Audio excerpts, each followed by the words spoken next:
I have a very special guest with me today, and she's going to introduce herself. This woman has a lot of knowledge about a place called Rusborough House. Do you want to introduce yourself, please? My name is Rose. And where do you live now, Rose? I live in Widnes in Cheshire. And how long ago was it since you worked in Rusborough? Well, it was about the late 1940s, nearly 1950s, that long ago. So you were about what age, Rose?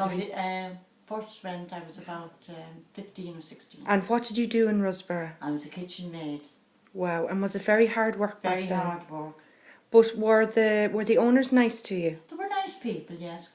Corin and Mrs. Daly. Wow. Very nice. Now, you told me earlier on about some very well-known celebs back then that used to come and stay there. Yes. Who were they? Rita Hayward. Wow. And the Aga Khan, and he had his two little sons with him. Churchill's brother. Wow. Mr. Churchill's brother. Quite a lot that I can't remember at the moment. Yes. There's a lot of celebrities came there. And did you ever get to meet any of these celebrities? Only from a distance, like. So when there was these big parties and balls, you weren't allowed to go, were you? No. No, you had to work. We had to work. Okay. Now, can you please tell us about this lady that comes out of the room? The haunted room. Yes, please. Yes, she comes out of the bathroom. Yeah. Into the bedroom. Yeah. And I never liked. I used to have to go up when there be visitors and put a hot water bottle in the bed. Oh no. And I'd walk in, and the first time I'd done it, I didn't realise, and the door closed behind me, and I felt this presence. But the next night when I'd done it, I ran in, just pulled the bed down, put the bottle in, and then ran out before the door could close. Oh no. But she was an Edwardian lady with a long dress. But there's also a gentleman all in black seen there as well. Wow. And you were telling me about the man with no legs. Who was he? The previous owner to Colonel Daly, they were called Milltown. Wow. And he had stumps with no legs. Oh my God. He was a very, very nasty man. Right. Very vicious man as well. Yes. And when he'd want to ride around the estate, they'd have to strap him on the chair, on his hearse. Oh my God. And if he seen any little girls that he fancied, or any of his servants, they had to be brought to his bedroom that night. Oh my God. And do you think he could be still around there? Yes. When he died, he always came back then in the shape of a black dog.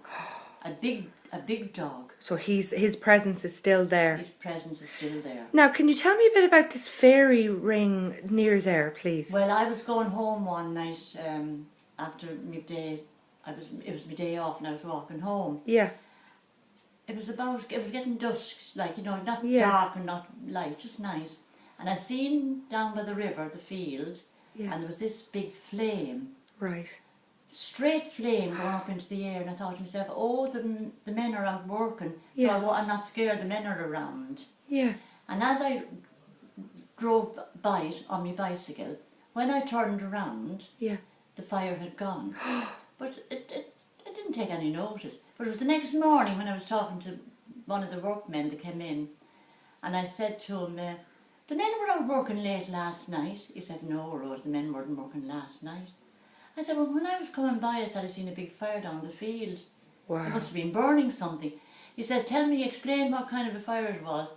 I said, it was a very thin strip of a flame going straight up into the sky. He says, that was what you call a fairy fire, Rose, that you saw. So was there a fairy ring there? There was a fairy ring there. Oh my God, Yeah. that is amazing, Rose. That is really amazing. But you are a Pisces, so I am. Pisces are very in touch with the other side and psychicness. Oh. But I do feel that you're a very strong psychic because you can predict a lot of stuff. Yes. And then it happens. So, but you don't like to open up. No, I won't let it out. You won't let it out. No. I know that. Can I also ask you about, was it weird on the bicycle? Because I'm sure you had to go very early in the morning or ride back very late at night. Right. What was it like cycling from leaving Rusborough? Was that very spooky? No, I went up and down that avenue at 2 and 3 o'clock in the morning when I'd be coming from a dance. Oh my God. And I never was scared, even though I knew the house was haunted. But I never was scared. Well, obviously the spirits liked you. Now, tell us about yesterday. You went back to Rusburg yesterday. Yeah, yes. How did you find it? Exactly the same. Wow. It was really lovely. I was quite happy going around. Yes. And you felt nearly at home, did you? I felt nearly at home. She didn't let you in the kitchen, did she? No. Oh, it's a pity. No. I think the kitchen is the office where you pay going in. Really? It's like a little shop.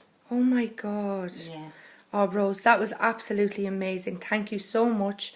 Because we're going to share this on Soul Searchers page, and I want to thank Rose, because Rose is actually my grandaunt, and that was an amazing story. Thank you so much, Rose. I don't feel like